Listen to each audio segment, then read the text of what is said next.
কোথায় যেন আওয়াজ শোনা যায়। রাসেল, ফ্যাক্টরিতে কি সব কাজ ঠিকঠাক মতো হইতাছে? হ্যাঁ সাহেব, সবকিছুই ঠিকঠাক মতো হইতেছে। ভালো করে চারিদিকটা খেয়াল রাখো। আমি 3-4 দিনের জন্য এক জায়গা ঘুরতে যাব। আচ্ছা সাহেব, ঠিক আছে, যান, আমি সবকিছু দেখে শুনে রাখবো। আর ফ্যাক্টরির সব দায়িত্ব তোমার কাছে দিয়ে গেলাম, তুমি সবকিছু দেখে শুনে রাখো। আচ্ছা সাহেব। আচ্ছা রাসেল, তুমি থাকো তাহলে, এখন আমি যাই।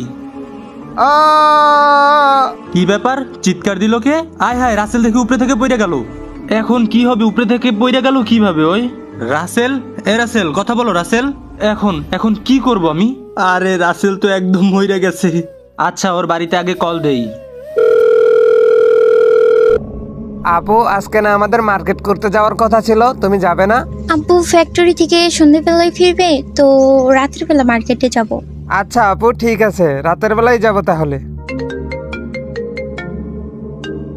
আপু, কে যেন ফোন করছে, চল তো, ওই পাশের রুমে ফোনটা বাজতেছে। আচ্ছা, ফোনটা রিসিভ কর তুই। হ্যালো, কে? হ্যালো সোহাগ। আরে এটা তো আব্বু যে ফ্যাক্টরিতে কাজ করে ওই ফ্যাক্টরির মালিক মনে হয়। হ্যাঁ আঙ্কেল, বলেন। তোমার আব্বু তো আমার এই ফ্যাক্টরিতে কাজ করতো, কিন্তু কিন্তু কি আঙ্কেল? তোমার আব্বু এখন আর এই দুনিয়াতে আর নেই। কি বলতেছেন আপনি এইসব? না, এটা হতে পারে না। আব্বু মারা যেতে পারে না। সোহাগ ভাই, আমার চল ফ্যাক্টরিতে গিয়ে দেখে আসি। চলো আপু।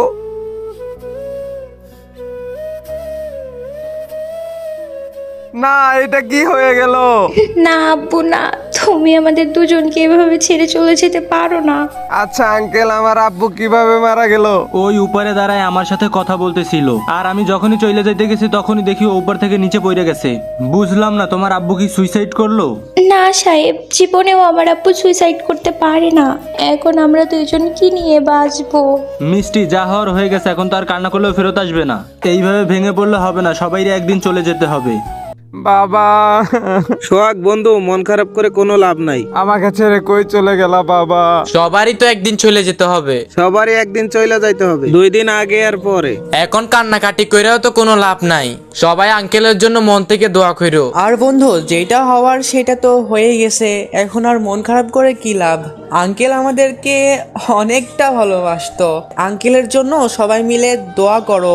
আচ্ছা, এখন চল বাড়িতে চলে যাই। সোহাগ, হ্যাঁ আপু, বলো। আব্বুকে অনেক বেশি মিস করতেছি। আমিও মিস করতেছি আপু। ছোটবেলায় মাকে হারালাম, আর এখন আব্বুকেও হারালাম। আচ্ছা, রাত অনেক হয়েছে, চল ঘুমাই পড়ি। হ্যাঁ আপু, চলো ঘুমাই পড়ি।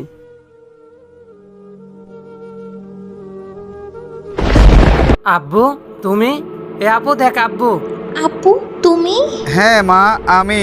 তুমি না মারা গেছো? হ্যাঁ আব্বু, তুমি তো মারা গেছো। আমি ইচ্ছা করে মারা যাইনি বাবা। কি বলতেছো তুমি এসব? আমাকে ওই ছাদের থেকে ফেলে দেওয়া হয়েছিল।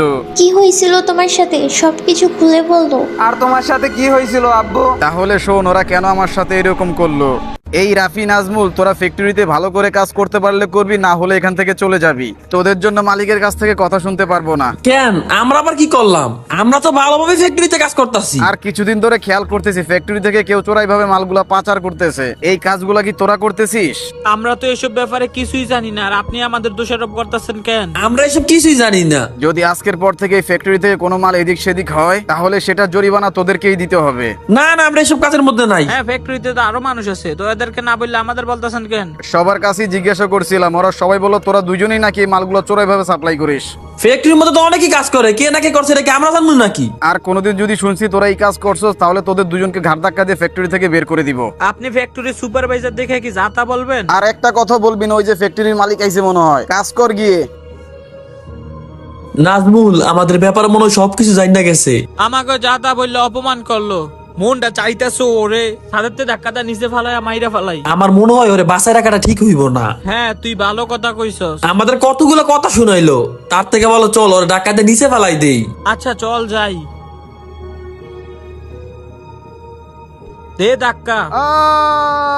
হালার ভূত আমাকে নাকি গা ধাক্কাতে বাইর করে দিব।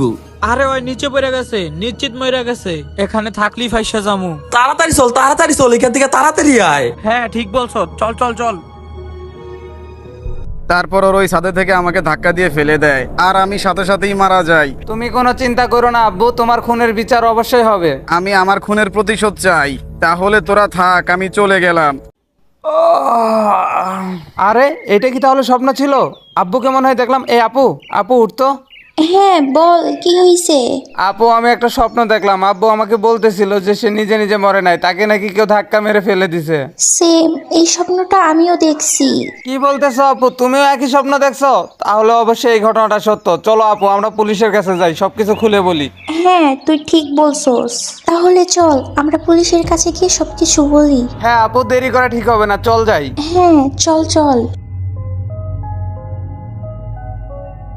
এই তো আপু থানার সামনে চলে আইছি, ওনাদেরকে সবকিছু খুলে বলি। হ্যাঁ বলেন, আপনাদের কি সমস্যা? হ্যাঁ স্যার, একটা ঘটনা বলতাম আর কি। হ্যাঁ, আপনাদের ঘটনাটা আমাদের খুলে বলেন। স্যার কিছুদিন আগে আমার আব্বু এই ফ্যাক্টরির ছাদের উপরে থেকে পড়ে মারা গেছে। আর আজকে রাতে আমরা দুই ভাই বোন মিলে একই স্বপ্ন দেখছি যে আমাদের আব্বু আমাদেরকে এসে বলতেছে উনি ইচ্ছা করে মারা যায় নাই, ওনাকে ওই ফ্যাক্টরির দুইজন লোক ধাক্কা মেরে নিচে ফেলে দিছিল। আপনারা প্লিজ একটু খোঁজ নিয়ে দেখবেন। আমরা তো প্রমাণ ছাড়া কারণ আমি কেস লিখতে পারবো না, এটার প্রমাণ থাকা লাগবে। প্লিজ স্যার আপনারা একটু তদন্ত করে দেখেন। আমার বিশ্বাস ওরাই আমার আব্বুকে ছাদ থেকে ফেলে দিছে। ধুর, আরে নবীন দেখো তো ওরা কি বলে। আরে স্বপ্ন কখনো সত্যি হয় না। আরে স্বপ্ন কি কখনো সত্যি হয়? স্যার দয়া করে আমাদের ভাই বোনের কথাটা একটু রাখেন, একটু খোঁজ না দেখেন আপনারা। স্যার যেহেতু এত করে বলতেছে তাহলে বিষয়টা তদন্ত করে দেখি। আচ্ছা, তোমরা যেহেতু এত করে বলতেছ তাহলে আমরা বিষয়টা নিয়ে ঘাটবো।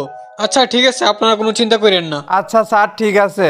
লাস্টটাকে পোস্টমর্টম করাতে নিয়ে গেলেই সবকিছু বেরিয়ে আসবে। আচ্ছা ঠিক আছে, তোমরা যাও তাহলে। আচ্ছা ঠিক আছে, তাহলে দেখেন। নাজমুল, আমাদের ঘটনাটা পুলিশ কেমনে জানলো? পুলিশ জানছে মানে? তুই কোন জায়গা থেকে এসব কথা শুনলি? সুপারভাইজারের মেয়ের ছেলে মনে হয় কেস করছে। হাই হাই, কি বলিস? কিন্তু ওরা এটা জানে না যে কে মারছে, ওরা শুধু জানে মারা হইছে, এই জন্য কেস করছে।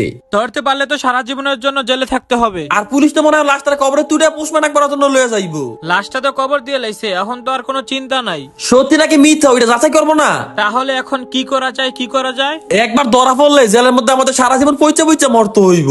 হ্যাঁ তাও তো কথা। তার থেকে ভালো চল, আমার মাথায় একটা বুদ্ধি আইছে, আজকে রাতের মধ্যে যেভাবে লাশটার গায়েব করে দিই। লাশটা সরিয়ে ফেললে পুলিশ গিয়ে কিছুই খুঁজে পাবে না, আর আমাদেরকেও তখন ধরতে পারবে না। এখন তো রাত হয়ে গেছে, তাড়াতাড়ি চল। হ্যাঁ হ্যাঁ চল চল চল, তাড়াতাড়ি চল। এই তো গুরুস্থানের কাছে এসে পড়ছি। কোন জায়গায় জানি কবরটা দিছিল? এই তো এই কবরটা। এই তো, এই কবরটা নতুন দিছে, এইটাই মনে হবে। হ্যাঁ এইখানে দেরি করা দেবো না, তাড়াতাড়ি আমাদের কবরটা করতে হইব। হ্যাঁ হ্যাঁ, আচ্ছা তাহলে আমরা খোঁড়া শুরু করি। আমার গোরস্থান দেখলেই ভয় করে। আর এখন ভয় পাওয়ার সময় নাই, তাড়াতাড়ি করতে হইব। আর গোরস্থান থেকে কেমন জানি ভয়ঙ্কর একটা আওয়াজ বেশি আসতেছে। যেভাবে হোক আমাদের এখান থেকে লাশটাকে সরিয়ে ফেলতে হবে। আরে কে তুমি? এত তাড়াতাড়ি আমাকে ভুলে গেলি? ই ই ই ই আ আ। আরে কে তুমি? কি চাও আমাদের কাছ থেকে? আমি সেই ফ্যাক্টরির সুপারভাইজার। ই ই আ আ। তোরা দুইজন আমাকে ধাক্কা দিয়ে ফেলে দিছিলি, মনে নেই? আরে তোমাকে না আমরা মেরে ফেললাম, তুমি জীবিত হলে কিভাবে? আমি আমার মৃত্যুর প্রতিশোধ নেওয়ার জন্যই জীবিত হইছি। ই ই আ আ আ আ। আমাদের দুইজনে মাফ করে দাও, আমরা অনেক বড় ভুল করছি। তোমাকে মেরে ফেলাটা আমাদের একদম ঠিক হয় নাই। আমাকে মেরে ফেলার আগে তোদের এই চিন্তাটা করা উচিত ছিল যে এটা ভুল না ঠিক করতেছিস। ই ই আ আ আ। আমাদের ছেড়ে দাও প্লিজ, আমাদের ছেড়ে দাও। আমরা আমাদের ভুল স্বীকার করতেছি, দয়া করে ছেড়ে দাও আমাদেরকে। তোদের দুইজনকে ছেড়ে দেব এইটা তো প্রশ্নই উঠে না, তোদের দুইজনকেই মেরে ফেলবো। আমাকে মেরো না, আমাকে মেরো না। এদিকে আইসো না, এদিকে আইসো না। আমি আমার মৃত্যুর প্রতিশোধ নিয়ে নিয়েছি। ই আ আ আ আ। গোরস্থানের কাছে আইসা পড়ছি। আচ্ছা নবীন, তাহলে চলো। আচ্ছা চলেন। স্যার ওইখানে দুইটা মানুষের মতো দেখা যাইতেছে না? আরে সত্যিই তো, হ্যাঁ তাই তো দেখা যাইতেছে। স্যার এরা তো মৃত, এদেরকে কেউ মেরে ফেলছে। কিন্তু এদেরকে কে মারলো? নবীন ভালো করে দেখো তো এদেরকে চিনতে পারো কিনা। স্যার দেখে কেমন চিনা চিনা মনে হইতেছে। এরা দুইজন ওই ফ্যাক্টরিতে কাজ করতো। ফ্যাক্টরিতে কাজ করতো, তা ওরা এখানে কিভাবে মারা গেল? স্যার আমাদেরকে ওদিন যে ছেলে মেয়ে দুইটা বললো, এই দুজনের কথাই মনে হয় বলছিল। তাহলে কি এটা সত্যি ঘটনা? এই দুজনেই মনে হয় ওর বাবাকে চাঁদের থেকে ধাক্কা দিয়ে ফেলে দিয়েছে। হ্যাঁ নবীন, এটাও হতে পারে। স্যার আমার মনে হয় ওরা দুজনে এই লাশটাকে এখান থেকে সরিয়ে ফেলার চেষ্টা করছিল, হয়তো বা এই লাশটাই ওদেরকে মেরে ফেলছে। আচ্ছা তাহলে কি করা যায়? স্যার কিছুই করার নাই এখন। এই আত্মাটা ওর খুনের প্রতিশোধ নিছে। হ্যাঁ ভালোই হয়েছে, এরকম মানুষের শাস্তি হওয়া দরকার। আর এখান থেকে একটা জিনিসের শিক্ষা নেওয়া দরকার, যে কেউ কখনো কাউকে মেরে ভালো থাকতে পারে না। আই হোপ ভাই ব্রাদার ভিডিওটা তোমাদের কাছে অনেক বেশি ভালো লাগছে। আর ভিডিওটা ছাড়তে এত লেট হইলো কারণ আমি একটু অসুস্থ ছিলাম, তো আল্লাহর রহমতে এখন সুস্থ আছি।